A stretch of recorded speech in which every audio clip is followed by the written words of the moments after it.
বিসমিল্লাহির রহমানির রহিম। প্রিয় দেশবাসী, আসসালামু আলাইকুম। সকল নাগরিককে আন্তরিক শুভেচ্ছা জানাচ্ছি।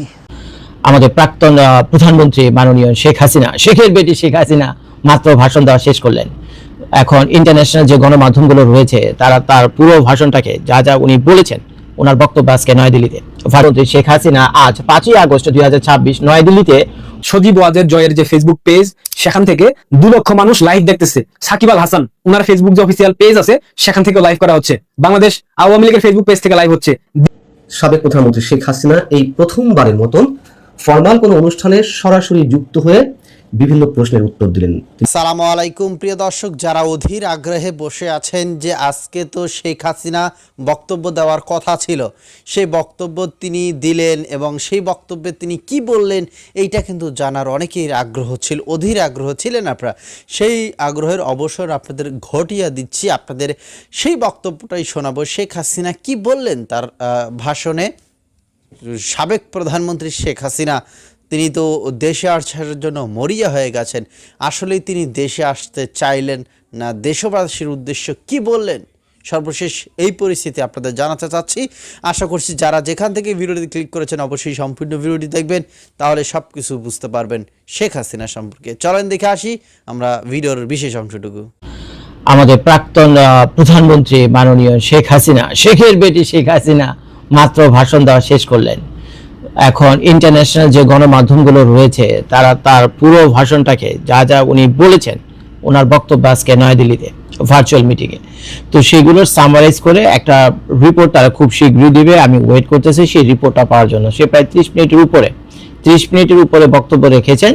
তো এখন ইন্টারন্যাশনাল যত মিডিয়া রয়েছে, যত লোকজন রয়েছে, তারা ব্যাপারটাকে সামারাইজ করে সুন্দর একটা প্রেজেন্টেশন আপনাদেরকে দিবে, একটু ধৈর্য ধরতে হবে।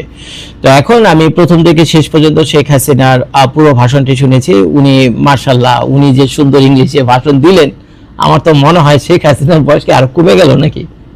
কি রে ভাই, আমি চোখে দেখিনি এটা ঠিক, কিন্তু আমার মনের চোখ দিয়ে আমি যেটা দেখলাম, আমার মনের চোখটা যেটা আমি দেখলাম, তো সেটা মানে শুনে যে মানুষের একটা কণ্ঠ শুনলে বোঝা যায় না। যেমন মনে করেন আপনারা যদি আমার কণ্ঠ শুনেন, আপনারা তো অনুমান করতে পারেন এই লোকটার বয়স কত হবে। এই বয়সটা 20, 40 না 60 না 80, চিন্তা তো করতে পারবেন।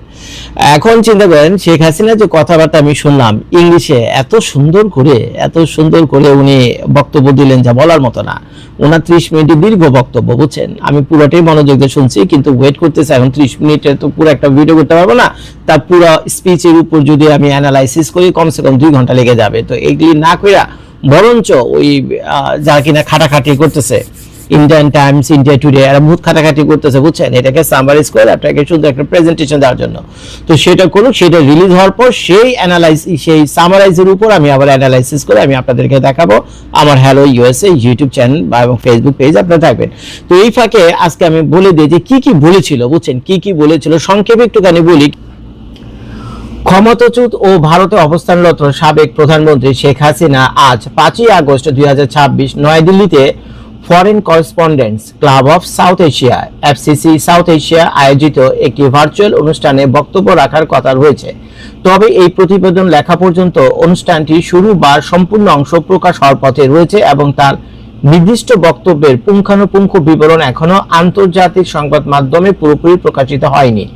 তবে এই আয়োজনের মূল ফোকাস এবং এর আগে বিভিন্ন সাক্ষাৎকারে দেওয়া তার বক্তব্য অনুযায়ী জানা যায় তিনি মূলত 2024 সালের 5ই আগস্ট সরকারের পতনের 2 বছর পূর্তি, তার রাজনৈতিক ভবিষ্যৎ এবং আগামী ডিসেম্বর মাসে দেশে ফিরে আদালতে আত্মসমর্পণের পরিকল্পনা নিয়ে কথা বলবেন বলে আশা করা হচ্ছে। তিনি এবং তার দলের অন্য নেতারা আগামী ডিসেম্বর নাগাদ নির্বাচন থেকে দেশে ফিরে আইনি লড়াইয়ের মুখোমুখি হওয়ার যে ঘোষণা ইতিপূর্বে দিয়েছেন, সে বিষয়ে নিজের অনড় অবস্থানের রূপরেখা উনি তুলে ধরতে পারেন। রাজনৈতিক ভবিষ্যৎ। ক্ষমতাচ্যুত হওয়ার পর এই প্রথম কোনো বড় প্রকাশ্য লাইভ করা অডিও ভিডিও মাধ্যমে আন্তর্জাতিক সংবাদ মাধ্যমের সামনে নিজের রাজনৈতিক দৃষ্টিভঙ্গি ও বর্তমান পরিস্থিতি নিয়ে কথা বলবেন। বর্তমান সরকারের সমালোচনা।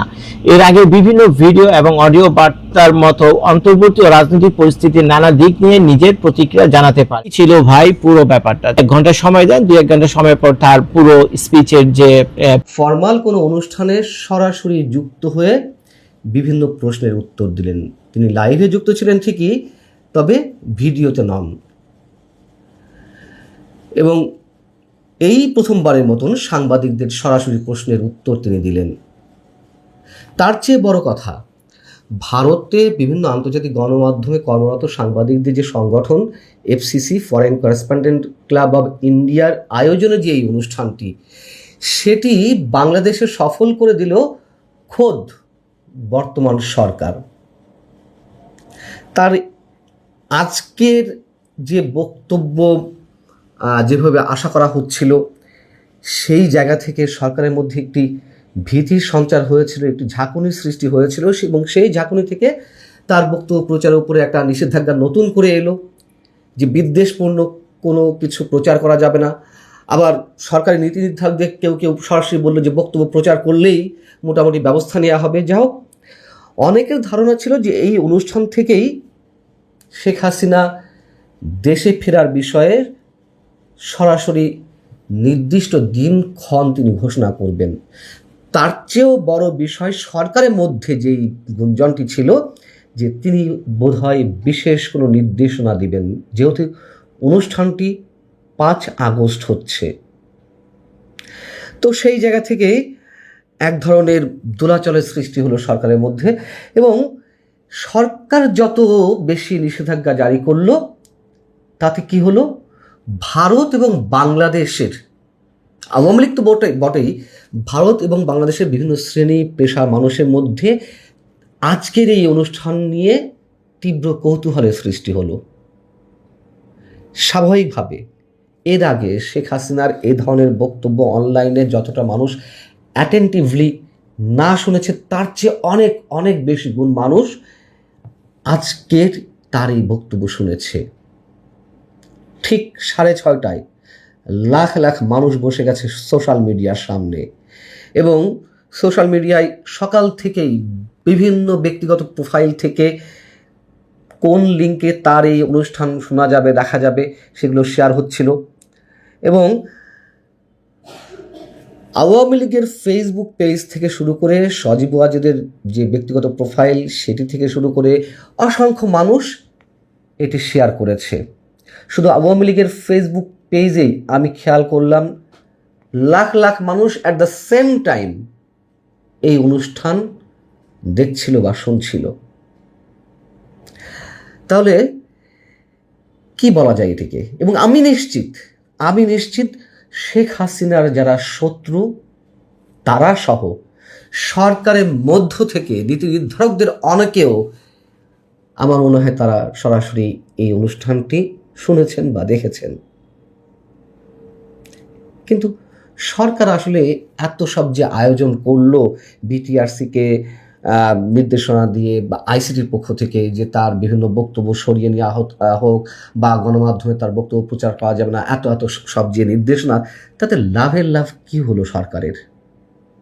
আবার সরকার সম্ভবত ভেবেছিল যেহেতু 5 আগস্টের দিনেই এই অনুষ্ঠান, সেহেতু সেখান থেকে শেখ হাসিনা কি নির্দেশনা দেন দলীয় নেতাকর্মীদের উদ্দেশ্যে, আর নির্দেশনা শুনেই হাজার হাজার নেতাকর্মী হুড়মুড় করে রাজপথে নেমে এসে যদি কোনো ধরনের অস্থিতিশীল পরিবেশ সৃষ্টি করে, সম্ভবত সে কারণেই বক্তব্য প্রচারের আগেই শেখ হাসিনাকে ঘিরে বা তার বক্তব্যকে ঘিরে সরকারের মধ্যে এক ধরনের উৎকণ্ঠা তৈরি হতে থাকে। বাংলাদেশের অনেক গণমাধ্যমই আজকের এই অনুষ্ঠানের কোনো খবর দেয়নি, অনেক গণমাধ্যম। তাতে কি, ভারত সহ বিভিন্ন আন্তর্জাতিক গণমাধ্যমে এই খবরটি তো এলো, শেখ হাসিনার বক্তব্য উদ্ধৃত করেই তার এই খবরটি এলো। মানুষ কি এগুলো না শুনে বসে আছে, না দেখে বসে আছে? বরং আগের চেয়ে অনেক গুণ বেশি মানুষ শুনেছে, দেখেছে। এই জায়গা থেকে বলছিলাম সরকার সফল করে দিল। এখন শেখ হাসিনা কি বলেছেন নিশ্চয়ই এরই মধ্যে অসংখ্য মানুষ জেনে গেছেন। তিনি 5 আগস্ট আন্দোলনকে কেন্দ্র করে কি ঘটেছিল তার সম্পর্কে বেশ কিছুক্ষণ বর্ণনা দিয়েছেন, এবং এই জায়গাটি সরকারের কাছে বিদ্বেষমূলক মনে হতে পারে বিধায় আমি সরকারি নির্দেশনার প্রতি শ্রদ্ধাশীল থেকে সেটি আর পুনর্ব্যক্ত করছে না, বা এটি পুনর্ব্যক্ত করারও কিছু নেই। এইসব কথা শেখ হাসিনা এর আগেও বলেছেন। এবং ডক্টর ইউনূস ক্ষমতা আসার পরে মুক্তিযুদ্ধের স্মৃতিচিহ্নগুলো কীভাবে ধ্বংস করা হলো, মুক্তিযোদ্ধাদের কীভাবে অপমানিত করা হলো, লাঞ্ছিত করা হলো, সারা দেশে যে ত্রাসের রাজত্ব সৃষ্টি করা হলো সেসব নিয়ে কথা বলেছেন, দেশের অর্থনীতি নিয়ে কথা বলেছেন। এবং মোটা দাগে তিনি যেসব দাবি জানিয়েছেন যে আওয়ামী লীগের রাজনৈতিক কার্যক্রমের উপর যে নিষেধাজ্ঞা রয়েছে সেটি তুলে নিতে হবে, আওয়ামী লীগের নেতাকর্মীদের মুক্তি দিতে হবে, গণমাধ্যমের স্বাধীনতা নিশ্চিত করতে হবে এবং যত হুমকি আসুক না কেন তিনি দেশে ফিরবেন। তার বক্তব্য শেষে শুরু হলো সম্ভবত এই প্রথমবারের মতন সরাসরি প্রশ্নোত্তর পর্ব। একে একে অনেক সাংবাদিক প্রশ্ন করেছেন এবং অধিকাংশ সাংবাদিকের প্রশ্ন ছিল যে তিনি ডিসেম্বরের মধ্যে বাংলাদেশে ফেরার ঘোষণা দিয়েছেন ঠিকই, তিনি আসলে সুনির্দিষ্টভাবে কবে, কখন, কিভাবে দেশে ফিরতে চান, পরিকল্পনা কি দেশে ফেরার বিষয়ে, কোন প্রক্রিয়ায় তিনি ফিরতে চান, তিনি দেশে ফেরার বিষয়ে দিনক্ষণ স্পষ্ট করে কিছু বলেননি। সাংবাদিকরা যখন একের পর এক একই ধরনের প্রশ্ন করে যাচ্ছেন তখন তিনি বললেন যে যেহেতু ডিসেম্বর আমাদের বিজয়ের মাস, মানুষকে বিজয়ের স্বাদ দিতে তিনি আরও একবার এই ডিসেম্বরেই ফিরে আসতে চান। এর আগেও তো বারবার ফিরে এসেছেন, তিনি তার বক্তব্যে যেসব কথাবার্তা তুলে ধরেছেন যে অনেক হুমকি এসেছে, তাকে কারাগারেও আটক করা হয়েছে, কারাগারে আটকের হুমকি ছিল, তারপরেও দেশে ফিরেছেন, দেশে ফেরার পরে আটক হতে হয়েছে। এবারও যত হুমকি আসুক না কেন তিনি ডিসেম্বরের মধ্যেই ফিরতে চান। শ্রোতামণ্ডলী, অবশ্যই শেখ হাসিনা যে কি বলেছেন তিনি সেই সম্পর্কে কিছু হলেও আইডিয়া পেয়েছেন, জানতে পেরেছেন। শেখ হাসিনা তিনি ফিরবেন, তিনি আসবেন, নেতাকর্মীদের সাহস যোগাচ্ছেন, এইগুলো তিনি বলছেন। তবে আপনাদের বলে নিতে চাই যে সাবেক প্রধানমন্ত্রী শেখ হাসিনা তিনি বিচারের মুখোমুখি হবেন কি না এইটা আসলে খুবই তার একান্ত ব্যক্তিগত ব্যাপার। আমি এখান থেকে যতই বলি না কেন যে তিনি ফিরবেন, তিনি আসবেন, এখন এইটা তার ব্যক্তিগত ব্যাপার। দলকে চাঙ্গা করার জন্য তিনি অনেক কথাই বলবেন, তবে যদি তিনি দেশে ফেরেন বড় কিছু একটা হয়ে যাবে। হয় আওয়ামী লীগের জন্য বড় কিছু হবে, আর নয়তো বিএনপির বড় কিছু একটা ঘটে যাবে, যে কোনো কিছু একটা ঘটে যাবে। কারণ আপনারা যেভাবে শেখ হাসিনাকে চাচ্ছেন বাংলাদেশে, এতে করে আসলে কিন্তু বোঝাই যায় যে কি হতে পারে শেখ হাসিনা যদি বাংলাদেশে ফিরে আসে। তবে যাই হোক, যত কিছুই হোক, একটা আশাই করব, বাংলাদেশে অন্তত যেটাই হবে ভালো কিছু যেন হয়ে যায়। মন্দ কিছু আমরা কখনোই চাই না, কখনোই চাইব না। ধন্যবাদ সকলকে। অবশ্যই দেখা হচ্ছে পরবর্তী নতুন কোনো ভিডিওতে। কি বলে এরপরে আবারও।